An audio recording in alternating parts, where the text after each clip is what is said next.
Com muito prazer que venho aqui, já é a segunda ou terceira vez que venho a Furnas participar de eventos. E dessa vez, por uma razão muito mais, que me gratifica muito mais. Vamos começar por colocar os problemas.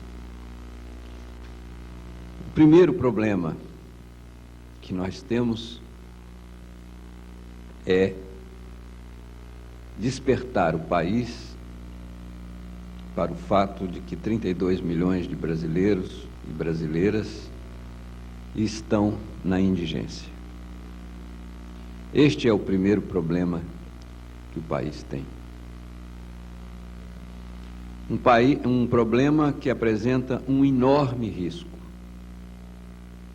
O risco de que este número dobre em 10 anos. Porque nós não chegamos a 32 milhões de pessoas na indigência em um ano. Nós fomos produzindo ao longo da nossa história a pobreza. Fomos produzindo ao longo da nossa história um processo de apartheid social e de exclusão que nos assusta pela dimensão. É incrível como a sociedade humana, e no caso a história brasileira, a história nossa, foi capaz disso. Nossa história, na nossa história, nós fomos aprendendo como natural, quase como inevitável, como parte do processo, que a sociedade deveria se dividir realmente entre os que têm e os que não têm, entre ricos e pobres, entre pessoas que fazem curso superior e pessoas que mal terminam o grupo escolar, entre pessoas que quando adoece têm todos os cuidados de saúde e pessoas que não têm nenhum,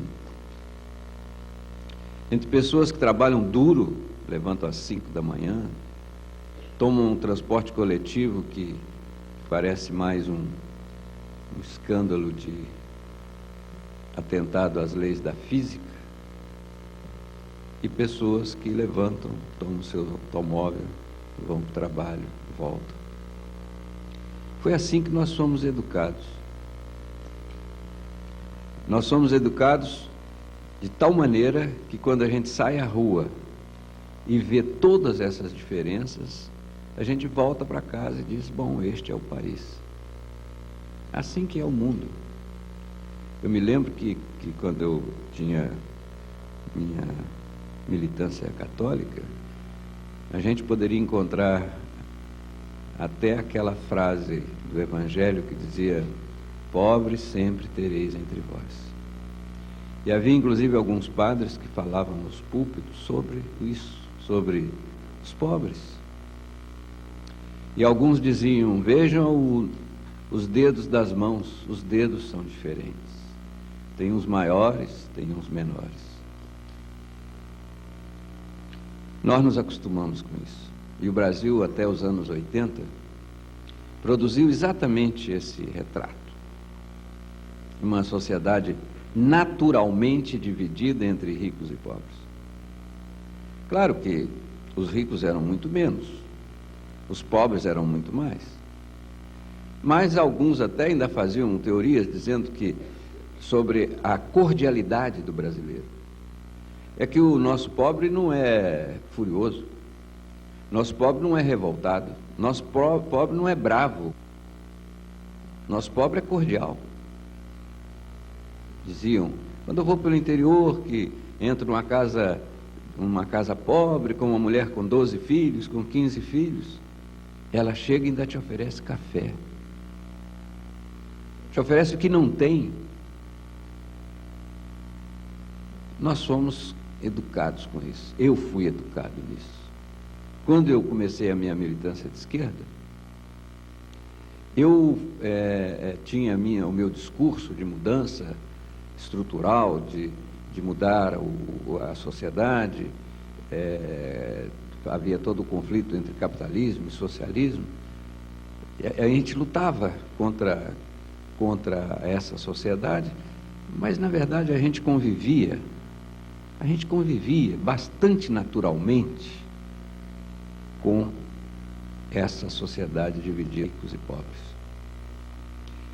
Até que nos anos 80, digo eu, 80, 83, este país que produzia essa riqueza e essa pobreza entrou num processo recessivo que era parte de um fenômeno mundial.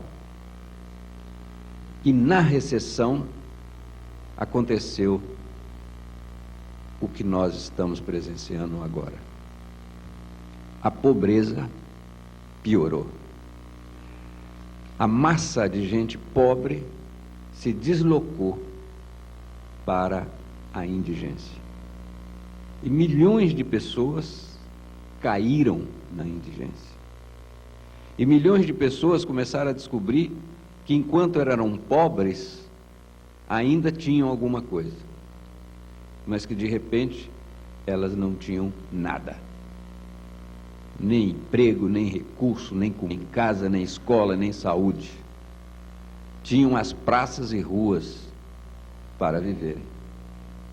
Tinham os bairros miseráveis onde se amontoar, que já não eram nem mesmo as favelas, porque as favelas eram do tempo da pobreza. Os indigentes de hoje não conseguem morar na rocinha. Eles têm que morar em outras áreas. E quando não conseguem onde morar, eles ficam simplesmente nas ruas. Mas nós imaginamos, uma parcela pequena da pobreza ficou na indigência. Não, uma parcela imensa da pobreza ficou na indigência. Os 32 milhões de pessoas na indigência representam 20% da população brasileira. E mais, já não é só um problema do Nordeste. A indigência está no Brasil inteiro. 50% dos indigentes estão nas grandes cidades, de norte a sul. O Rio Grande do Sul hoje tem uma massa de indigentes, sendo o celeiro do Brasil. Outros 50% de indigentes estão nas zonas rurais, na zona rural, e aí sim estão principalmente no Nordeste. O estado de maior número de indigentes, de quase 3 milhões de indigentes, é o estado da Bahia. O estado do Rio tem 1.700.000, e eles estão fundamentalmente concentrados na zona metropolitana, no Grande Rio, Caxias, Nova Iguaçu, por aí vai. Pois bem, nós então nos demos conta, primeiro, que o principal problema do Brasil, o principal risco desta nação, a principal questão ética, política e econômica que nós temos é essa. O principal desafio que nós temos é esse.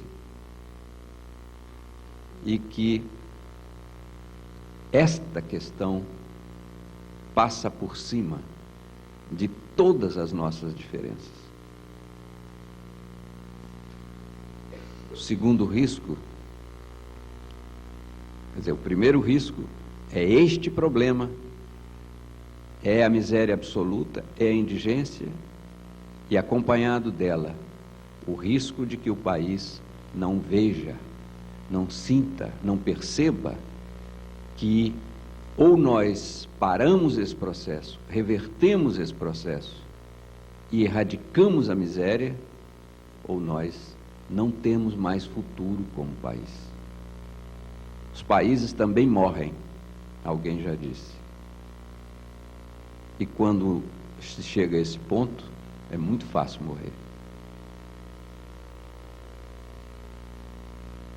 segundo risco que eu vejo, e que foi colocado aqui, é de que as diferenças ideológicas, partidárias, políticas, nos impeçam de nos unir para erradicar esse problema. Por isso é que esse movimento é suprapartidário. Por isso que esse movimento é supra-ideológico. Ele é ético. Ele é político sem ser partidário.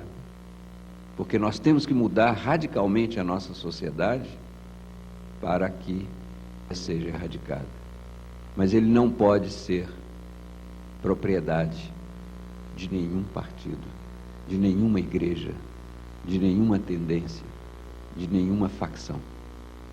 Ele tem que ser uma ação nossa de cidadania, onde cada um tem que ocupar o seu lugar e fazer a sua tarefa.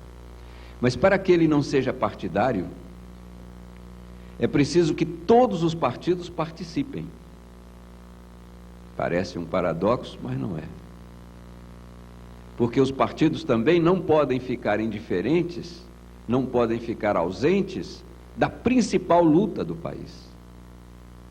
Se um partido político não luta contra a miséria e a indigência neste país, vai lutar contra quê? Mas se o PSDB entra, o PMDB tem que entrar, o PT tem que entrar. Todos os partidos têm que entrar. E quem não entra, não pode depois reclamar que os outros tomaram o movimento. Assim como se os sindicatos não entram, não podem reclamar que os empresários tomaram o movimento. Assim como se os empresários não entrarem, não podem reclamar que os sindicatos tomaram o movimento. Se os negros não entrarem, não podem reclamar que os brancos dirigem o movimento. Portanto, quando nós cunhamos esse nome, né, ação da cidadania contra a miséria e pela vida, e aliás foi um nome cunhado no Fórum de Ciências pelo Dom Luciano, que participava da reunião, que foi sintetizando as discussões que nós tínhamos. Estávamos definindo um movimento em que tem que necessariamente contar com a iniciativa e a participação de todos, de todas, e de cada um e de cada uma. E é a presença que garante o rumo. Ninguém pode querer garantir o rumo de uma coisa se não está presente nessa coisa. Por isso que também é tão importante, tão fundamental a ação das empresas públicas nesse movimento. Eu vou falar depois sobre essa ação, mas antes eu queria falar de um outro risco também que tem sido colocado. Muitas pessoas, diante dessa educação que nós sempre tivemos de que os pobres eram normais, que a existência da pobreza era normal, sempre tiveram uma postura reticente, muito crítica, principalmente os movimentos progressistas e de esquerda, em relação ao que chamam de assistencialismo. Então, o terceiro risco era o risco do assistencialismo. Esse dar comida, dar sopa, pode ser um movimento assistencialista que não vai mudar as estruturas do país. Essa é uma questão real. É uma questão real. Toda vez que nós estamos diante, por exemplo, de uma pessoa doente, se você não trata as causas, você pode ficar dando aspirina o tempo todo. E isso não vai resolver o problema. Agora, eu sei que um médico, quando está diante de um paciente com 40 graus de febre, antes de mandar fazer os exames, dá aspirina para o paciente não entrar em delírio, né, e não morrer de febre. Porque acima de 42, 43, 44, uma pessoa não tem mais condições de esperar exame.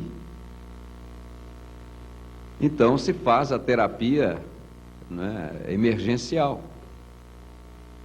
Ora, um país que tem 32 milhões de pessoas passando fome, tem que enfrentar o problema da emergência e tem que enfrentar o problema da urgência. Eu sempre digo que a pessoa que me fala sobre o perigo do assistencialismo e de dar comida, ela tem uma característica sempre, é que ela comeu. Então a pessoa está com a barriga bem forrada, né, e diz assim, mas o perigo do assistencialismo, precisamos de acabar com isso. Eu falo assim, ótimo, vamos dividir a sua comidinha aqui, né? Vamos... Então, eu reconheço que existe esse problema e ele é real. Você pode entregar um pão a uma pessoa de muitas maneiras. Você pode entregar o pão para humilhar a pessoa. Você pode entregar o pão para dignificar essa pessoa. Você pode entregar o pão como inimigo. Você pode entregar o pão como amigo. E nós temos que saber fazer essas diferenças. Nós temos que saber diferenciar o assistencialismo, a corrupção, que sempre acompanhou essas ações, né? Nós sempre dizemos que existem entidades filantrópicas e entidades pilantrópicas, né? que praticam a pilantropia como a indústria, como foi a indústria da seca, a indústria da fome, né? Toda a indústria. Sempre aparece o esperto. E o esperto não é uma patente nacional. Não é só no Brasil que tem esperto, no mundo inteiro tem esperto. Tem alguns a nível internacional que chamam expert, né? Quer dizer, são os espertos. Mas nós podemos tranquilamente distinguir assistencialismo de solidariedade. Solidariedade é o que nós fazemos com os nossos amigos, é o que nós fazemos com os nossos irmãos, que nós fazemos com os nossos, até mesmo com os nossos filhos, com os nossos vizinhos. Solidariedade é aquilo que acontece numa nação quando tem uma catástrofe, quando há um terremoto, né, quando há uma enchente. Ninguém fica falando, não podemos distribuir comida para esse pessoal da enchente, porque isso é assistencialismo. Você está lá, acabou de se salvar do afogamento, você ainda vai ficar preocupado com se o seu gesto é assim ou assado. Então, eu acho que o que a gente tem que reconhecer é que quem tem fome tem pressa.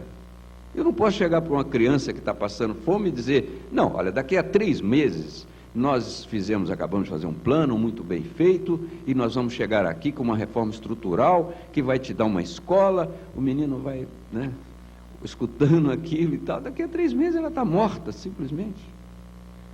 Nós estamos matando 150 mil crianças por ano de fome nesse país. Eu acho que um adulto é capaz de ficar sem comer literalmente, uma semana, 10 dias. Não estou falando do faquir que consegue ficar um mês naqueles campeonatos que haviam há muito tempo e ainda em cima de cama de prego. Mas as pessoas têm que comer todos os dias, o mínimo que seja. Hoje nós estamos com milhões de pessoas no Brasil, milhões de crianças no Brasil, que só comem a merenda escolar. E o próprio Ministério da Educação afirma que a merenda escolar responde por somente 15% a 20% da necessidade de alimentação de uma pessoa por dia.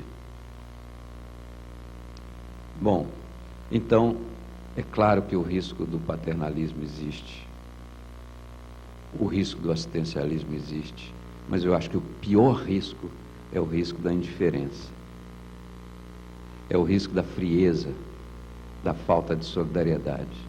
Essa sim é brutal. E num país como o nosso, que poderia alimentar 300 milhões de pessoas, ao invés de apenas 60, 40 milhões de pessoas.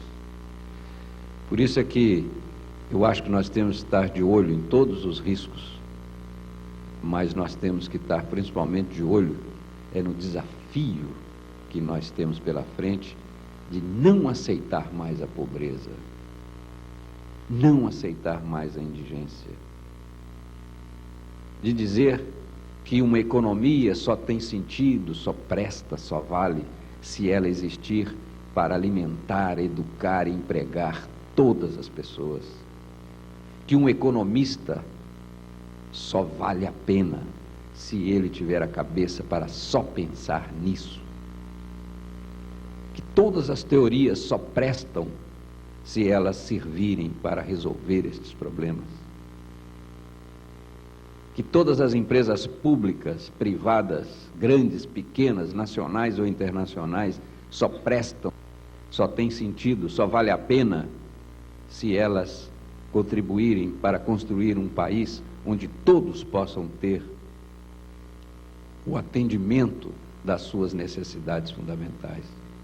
Enfim, se nós nos reencontrarmos com as questões básicas da humanidade, se nós nos reencontrarmos com aqueles valores que constituem o sentido humano, o sentido da nossa existência humana, isso é ético. De que nos vale viver num mundo como este, onde, se nós sairmos daqui para Gávea, vamos encontrar famílias que hoje já estão vivendo prisioneiras da sua própria riqueza, prisioneiras do seu isolamento, que têm tudo e não podem sair nas ruas, que têm tudo e não podem frequentar as praças, que têm os seus filhos com todos os recursos, que não podem brincar com outras crianças. Um mundo que produziu um estranhamento, uma exclusão, uma indiferença entre os que têm e os que não têm. Voltamos ao básico. É isso que nós estamos colocando no movimento da ação da cidadania. Por isso nós queremos erradicar a miséria. Por isso nós queremos erradicar a fome. Por isso nós queremos mobilizar o Brasil inteiro, criar comitês no Brasil inteiro, mobilizar a ação da cidadania, independentemente de partidos, de religiões, de sindicatos, de empresas, enfim, de diferenças de quaisquer tipos que sejam.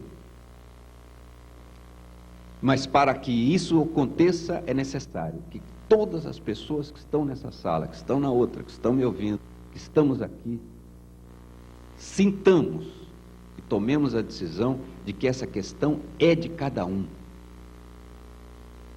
Se eu estou à frente disso, é por uma circunstância histórica, e o meu maior desejo é de me misturar no meio da multidão, que estará fazendo a mesma coisa. É de chegar um dia, e já está chegando, em que eu já não saiba mais falar do movimento, porque o movimento terá crescido tanto que ninguém mais vai saber das coisas todas que estão acontecendo. E isso já está começando.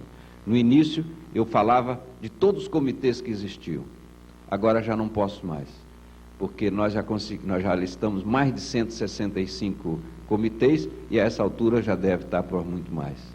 E quando os comitês formados pelas empresas públicas começarem a se realizarem, a se materializarem, então é que quem vai poder falar de 10 mil comitês?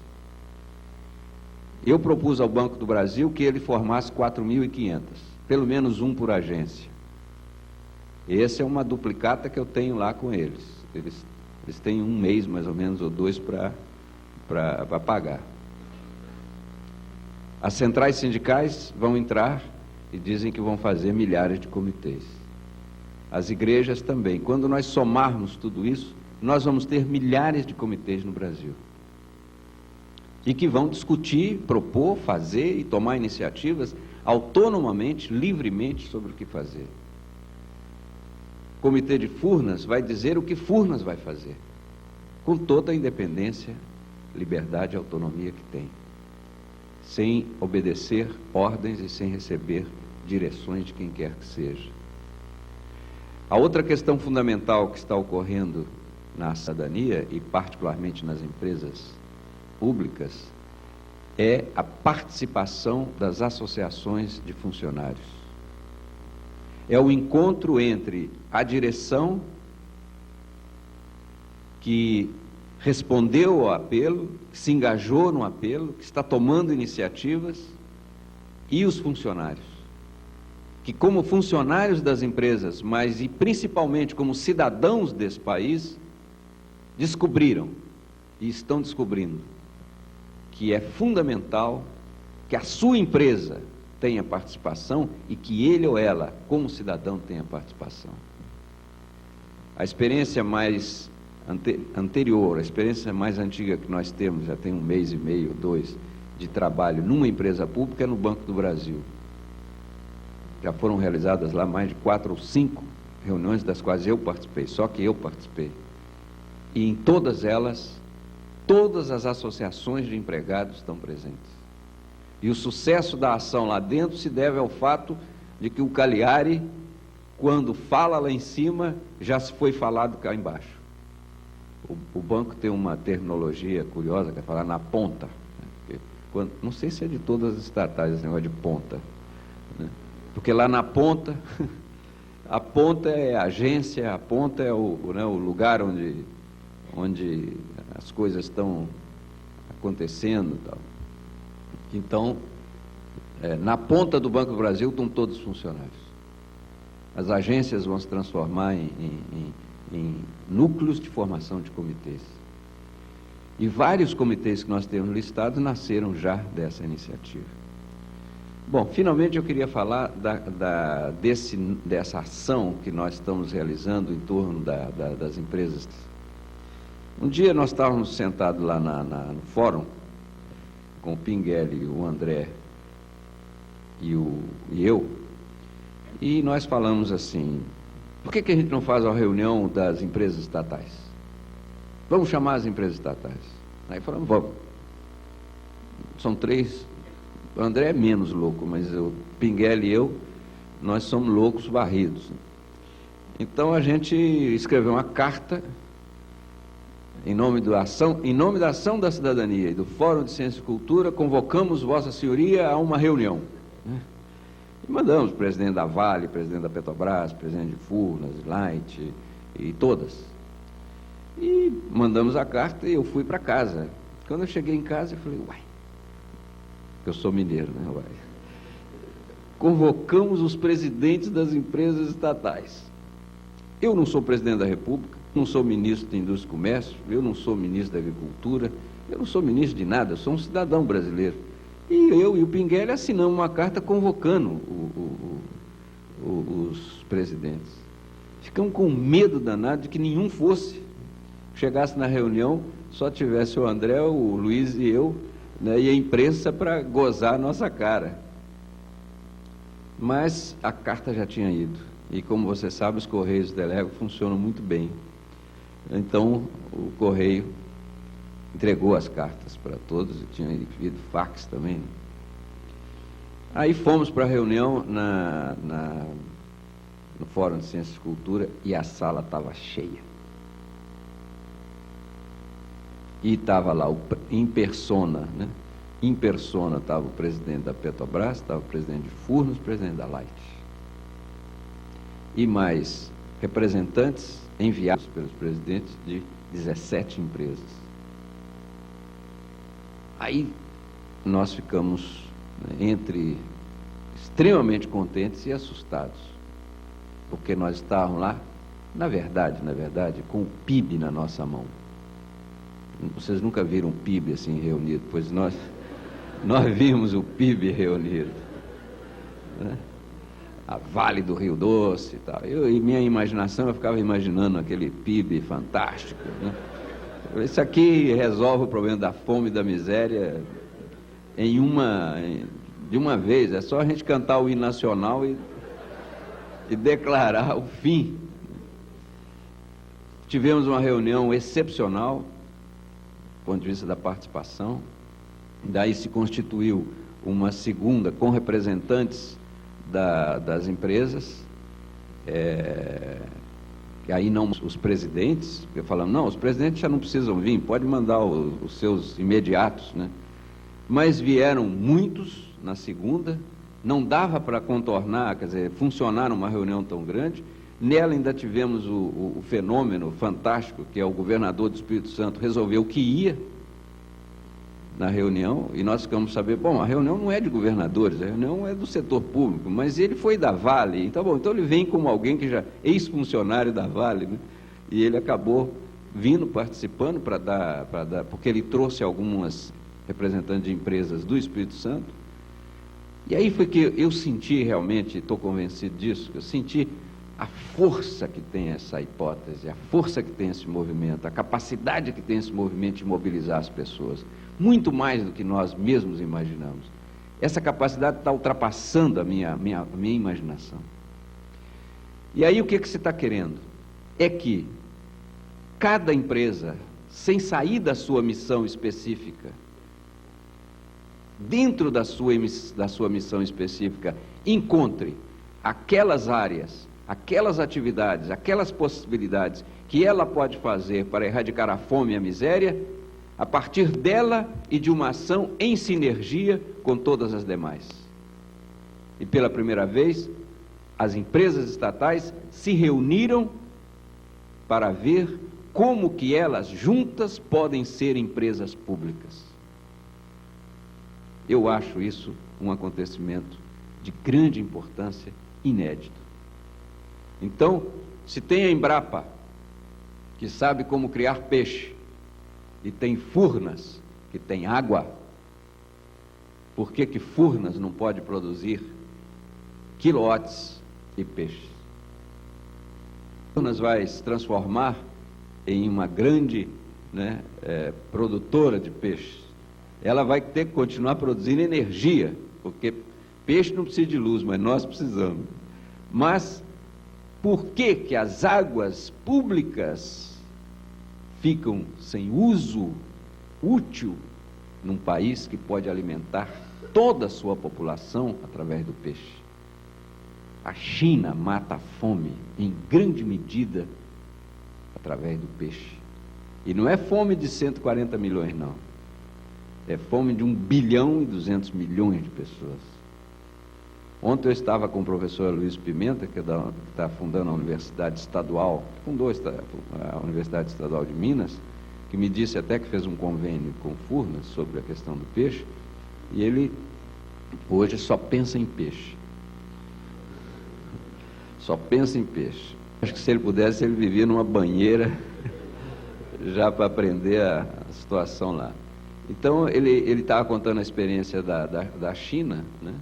E dizendo que os chineses diziam para ele, mas que pena que nós não temos o surubim, que pena que nós não temos isso, que não temos... 4 peixes que ele citou, que são peixes brasileiros, que são fantásticos, e que os nossos estão em extermínio, capaz de, já de não quase não existirem mais.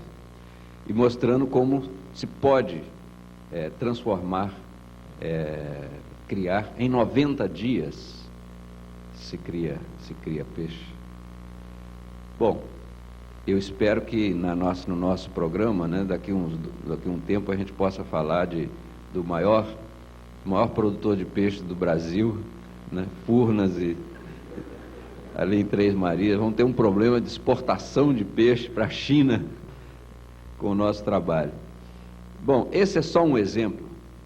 A Light descobriu que tem todo o percurso das suas linhas, terreno, que pode fazer projetos com pequeno e médio produtor rural, que podem produzir parcerias, tanto parcerias entre as empresas públicas, mas parcerias também com instituições da sociedade. E aí nós temos a definição do que é empresa pública. E aí é que eu quero ver a discussão da privatização. Porque nós queremos que as empresas privadas também tenham um sentido público. Eu já não aceito mais uma empresa privada que, num país como o nosso, só pensa no seu lucro e nas suas ações da Bolsa de Valores. Não aceito mais. Não é ético. Pode fazer isso onde for, mas não é ético se ela não dá uma resposta a isso. E é incrível porque também as empresas privadas estão vindo para dizer que querem participar do movimento. Confederação Nacional das Indústrias, Pensamento Nacional das Bases e vários outros, etc. Conversei até com o presidente da Shell, que quer participar, etc. e tal. Portanto, nós estamos buscando um modo de repensar as instituições, de repensar a nossa cidadania. E o grande motivo para isso é a redescoberta da humanidade. A redescoberta de que o que é importante é gente, não coisa. E de que as pessoas não podem morrer de fome em cidades. De que as pessoas não podem ficar desempregadas sem perder a dignidade, sem perder a sua capacidade de viver. Era como se de repente a gente tirasse um grande véu da nossa frente e começasse a pensar de forma nova. Repensar de forma nova tudo o que nós estamos fazendo. Eu quero terminar dizendo que creio, efetivamente, que nós estamos vivendo um momento importante da vida do país e que isso é fruto do processo de democratização pelo qual nós lutamos. A democracia está amadurecendo nas nossas cabeças, na nossa consciência, na nossa prática, e ela está assumindo diferentes formas. Ela está se transformando em diferentes atividades. Movimento, ação da cidadania contra a fome, a miséria e pela vida é uma manifestação da nossa redescoberta da democracia. Da democracia como algo muito concreto, muito efetivo e muito exigente, e que vai dar um novo sentido para a nossa vida. Dom Mauro costuma dizer, porque ele é o presidente do Conselho, que esse movimento é um resgate da nossa própria dignidade. Porque nós não podemos continuar dormindo num país como este. Nós temos que ser capazes de mudar para que a gente tenha até o direito de dormir em paz, de dormir com a consciência tranquila, coisa que hoje nenhum de nós realmente consegue fazer. Agora, no meio dessa luta, quando a gente vê reuniões como essa, ações como essas que nós estamos fazendo, a participação das empresas públicas, mesmo que sob o chamado de alguns loucos, né, para se reunirem e tomarem a sua iniciativa, eu acho que isso aqui traz uma sensação de alívio, uma sensação de alegria, da gente poder transitar pelas ruas da cidade e dizer, gente, pelo menos as coisas começaram a mudar e as coisas vão mudar, né, e vão mudar através da nossa participação. Muito obrigado.